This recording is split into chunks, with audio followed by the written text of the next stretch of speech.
Height के इस digital platform पर आपका स्वागत है। मैं तन Singh soda, senior teacher English, राजकीय माध्यमिक विद्यालय मिठोड़े की बस्ती देरासर। आपको मैं बता रहा था इंग्लिश ग्रामर के बारे में।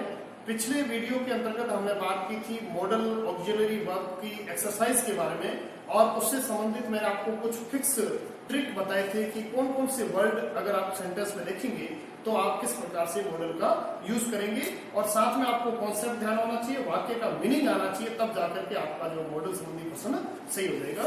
और इस क्लास में हम बात करेंगे नरेशन के बारे में, जो आपके परीक्षा की दृष्टि से बहुत महत्वपूर्ण है और इससे संबंधित आपके 4 नंबर के प्रश्न पूछे जाते हैं। और नरेशन का मतलब क्या है? नरेशन का मतलब होता है कन्वर्सेशन, यानी कि वार्तालाप। और यहाँ पर जो है वार्तालाप की बात की जाए तो यहाँ नरेशन से मतलब टू वे कन्वर्सेशन होता है, यानी कि 2 तरीके से कन्वर्सेशन कर सकते हैं। तो यहाँ पर जो कन्वर्सेशन होता है, यहाँ पर नरेशन वाले टॉपिक जो है इसके अंतर्गत जो है कन्वर्सेशन होता है, इसको अपन डायरेक्ट कन्वर्सेशन और दूसरा इनडायरेक्ट कन्वर्सेशन इस प्रकार से कर सकते हैं। अगर सेंटेंस को सीधा वक्ता द्वारा कोई वाक्य बोला जाता है उसको डायरेक्ट स्पीच बोला जाता है, यानी कि इसको अपन जो है वो स्पीच भी कह सकते हैं। और अगर किसी की कई भी बात को दूसरा व्यक्ति कहता है, अपने शब्दों में कहता है, उसको हम इनडायरेक्ट स्पीच कहते हैं। तो यहाँ पर हम बात करेंगे मुख्य रूप से डायरेक्ट और इनडायरेक्ट के बारे में बात करेंगे, और मुख्य रूप से बात करेंगे स्पीच के बारे में। और कन्वर्सेशन वाले टॉपिक के अंदर इसके अंदर हम इसको 2 भागों में बांटेंगे। एक होता है रिपोर्ट, इसको जो है दूसरी भाषा में हम रिपोर्टेड वर्ब भी कह सकते हैं, रिपोर्टेड स्पीच कह सकते हैं। और इस सेंटेंस को कैसे, जो नरेशन होता है 2 प्रकार का होता है। एक होता है रिपोर्टेड वर्ब, ध्यान दीजिए रिपोर्टेड वर्ब, और दूसरा होता है रिपोर्टेड स्पीच, रिपोर्टेड स्पीच। यहाँ हम जो बात करेंगे नरेशन के बारे में, तो नरेशन के बारे में मैं आपको सामान्य जानकारी बताना चाहूंगा कि यहाँ हम बात करेंगे रिपोर्टेड वर्ब के बारे में, रिपोर्टेड स्पीच के बारे में। आपने बहुत सारे सेंटेंस देखे होंगे, जैसे ही सेड टू मी, ध्यान दीजिए सेंटेंस लिखा हुआ है ही सेड टू मी, और मैंने यहाँ लिख दिया you are an intelligent student, you are an intelligent student. ध्यान दीजिए मैंने ये सेंटेंस लिखा, इस सेंटेंस में आप देख रहे हैं ये जो पार्ट है, ध्यान दीजिए ये पार्ट है, इसको कहते हैं R V means reported speech. और ये जो इन्वर्टेड कॉमा के अंदर जो पार्ट है you are an intelligent student, इसको हम बोलते हैं R S means reported speech. यानी कि इस टॉपिक को जो हम पढ़ेंगे इसमें ये मुख्य रूप से ये बात ध्यान रखनी है कि आपको कौन से रूप को चेंज करना है। अगर इसके 2 रूप माने तो ये डायरेक्ट में लिखा हुआ है, डायरेक्ट स्पीच में लिखा हुआ है he said to me, उसने मुझे कहा you are an intelligent student, तुम एक इंटेलिजेंट विद्यार्थी हो। तो देखिए ध्यान दीजिए बच्चों कि यहाँ पर देखिए, अगर उसकी बात को मैं अपने शब्दों में कहूंगा तो मैं कहूंगा कि उसने मुझे कहा कि मैं इंटेलिजेंट विद्यार्थी था, यानी कि उसकी बात को मैं कहूंगा। तो जब सामने वाले ने की वो प्रत्यक्ष बात थी, उसके द्वारा कही गई बात थी, और उसके द्वारा कही गई बात को मैं कहूंगा तो इसका मतलब मैं उसको अपने शब्दों में कहूंगा, यानी कि उसके द्वारा कही गई बात मतलब बात तो है पास्ट की थी और अब कह रहा हूं, तो उसमें कुछ चेंजेस होते हैं।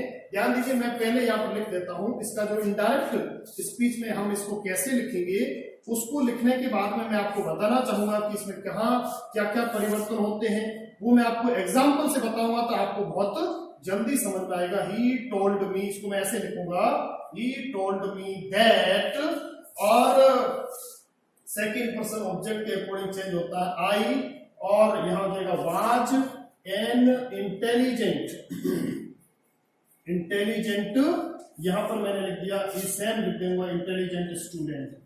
अब ध्यान दीजिए यहां मैंने यहां फुल स्टॉप लगा दूंगा। अब देखो मैंने सेंटेंस में क्या क्या परिवर्तन किए वो बहुत जरूरी है। देखिए सबसे पहला परिवर्तन मैंने यहाँ पर किया, यह रिपोर्टिंग वर्ब के अंदर परिवर्तन किया। दूसरा परिवर्तन क्या किया, ये कॉमा इन्वर्टेड कॉमा हटाया, उसकी जगह एक लिंकिंग डिवाइस लगाई, लिंकिंग वर्ड लगाया दैट। ध्यान दीजिए दूसरा परिवर्तन यहां होगा। तीसरा परिवर्तन देखो, ये कोमा इन्वर्टेड कोमा हटा और इसका जो सब्जेक्ट था उस सब्जेक्ट को मैंने चेंज किया, तीसरा परिवर्तन हुआ। और चौथा परिवर्तन देखो यहां पर हुआ, ये आर की जगह मैंने वाज लिख दिया, चौथा परिवर्तन हुआ। उसी प्रकार अगर सेंटेंस में और भी परिवर्तन हो सकते थे, लेकिन यहां पर उसके बाद इंटेलिजेंट स्टूडेंट सेम है। तो यहां इस सेंटेंस का मतलब था he said to me you are an intelligent student, उसने मुझे कहा कि तुम होशियार लड़के हो। और फिर मैंने उस बात को मेरे शब्दों में कहा, उसने मुझे कहा कि मैं एक होशियार विद्यार्थी था, मतलब उसकी बात को मैंने अपने शब्दों में कहा। तो मुख्य रूप से जो है चेंजेस हुए। चेंजेस क्या हुए, यानी कि इनडायरेक्ट बनाते समय आपको नियम ध्यान रखना है। नियम अपन एग्जांपल से तैयार करते हैं कि सबसे पहले तो आपको आर वी में चेंज करना है, आरबी में चेंज करना है। आरबी में क्या चेंज होगा, अगर आरबी में सेड टू है तो ही चेंज होगा, अन्यथा चेंज नहीं होगा। अब सेड टू है तो सेड टू को जो है वो किस किस में चेंज करते हैं, टोल्ड में कर सकते हैं, आस्क्ड में कर सकते हैं और उस सेंटेंस के भाव के अनुसार भी कर सकते हैं। और सेड होने पर कोई परिवर्तन नहीं करेंगे, इस बात का ध्यान रखेंगे, क्योंकि यहाँ पर सेड टू, ध्यान दीजिए, सेड टू अगर आगे वाला रिपोर्टेड स्पीच जो है वो सिंपल टेंस में है, मतलब प्रेजेंट टेंस में है, तो टोल्ड करना है। अफर्मेटिव सेंटेंस है तब, अगर सेंटेंस इंट्रोगेटिव है तो सेड टू को आपको आस्क में चेंज करना है। उसके बाद दूसरा परिवर्तन क्या है, दूसरा परिवर्तन आपको लिंकिंग वर्ड लगाना है। लिंकिंग वर्ड लगाना है। वो किस लिए लगाना है, अगर सेंटेंस के अंदर कोमा और इन्वर्टेड कोमा होता है उसको हटाने के लिए लिंकिंग वर्ड लगाते हैं। अब देखिए ध्यान दीजिए, लिंकिंग वर्ड अगर अफर्मेटिव असर्टिव सेंटेंस है तो दैट लगाते हैं, अगर सेंटेंस इंट्रोगेटिव है तो इफ या डब्ल्यूएच वर्ड है तो उसको ही जो है वो हम लिंकिंग वर्ड के रूप में यूज करते हैं। और सेंटेंस अगर इंपरेटिव है तो लिंकिंग वर्ड के रूप में टू का यूज करते हैं, अगर सेंटेंस एक्सक्लेमेटरी है तो लिंकिंग वर्ड जो है वो दैट लगाते हैं। ये अलग अलग सेंटेंस में अलग अलग भाव के अनुसार आता है। फिर तीसरा परिवर्तन प्रोनाउन से रिलेटेड रहता है। प्रोनाउन से रिलेटेड क्या चेंज है उसको आपको ध्यान रखना है, SON, ध्यान दीजिए, सब्जेक्ट ऑब्जेक्ट और नो चेंज, मतलब वन जो है वो इसको जो चेंज करेंगे, प्रोनाउन संबंधी चेंज जो है फर्स्ट पर्सन सब्जेक्ट के अकॉर्डिंग चेंज होगा, सेकंड पर्सन ऑब्जेक्ट के अकॉर्डिंग चेंज होगा, थर्ड पर्सन नो चेंज। इस प्रकार से आपको इसका चेंज करना है। फिर जो है नेक्स्ट चौथा महत्वपूर्ण परिवर्तन है वो टेंस संबंधी परिवर्तन होता है। टेंस संबंधी चेंजेस होते हैं और टेंस संबंधी चेंजेस को हम कैसे हल करेंगे, ध्यान दीजिए, टेंस संबंधी परिवर्तन के लिए प्रेजेंट के सारे, प्रेजेंट सिंपल, कंटिन्यूअस और परफेक्ट कंटिन्यू, ये सारे पास्ट के इसके इक्वल टेंस में चेंज हो जाएंगे। और पास्ट सिंपल पास्ट परफेक्ट में चेंज होता है, और past continuous past perfect continuous में चेंज होता है, और फिर पास्ट परफेक्ट और past perfect continuous no change.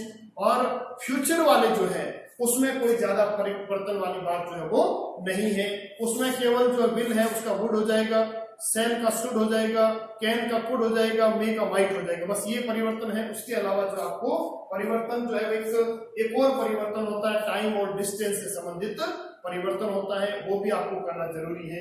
ये आपको जो मैंने मुख्य रूप से इसकी अवधारणा के बारे में बताया है, और अगली क्लास में हम बात करेंगे इससे संबंधित जो है वो विभिन्न प्रकार के सेंटेंस, जिसमें हम बात करेंगे असर्टिव सेंटेंस की, हम बात करेंगे इंट्रोगेटिव सेंटेंस की, हम बात करेंगे इंपरेटिव सेंटेंस की, हम बात करेंगे एक्सक्लेमेटरी सेंटेंस की, और उसके माध्यम से मैं आपको एग्जाम्पल के माध्यम से पूरा जो है वो ये नरेशन वाला टॉपिक जो है बहुत अच्छे से समझाऊंगा।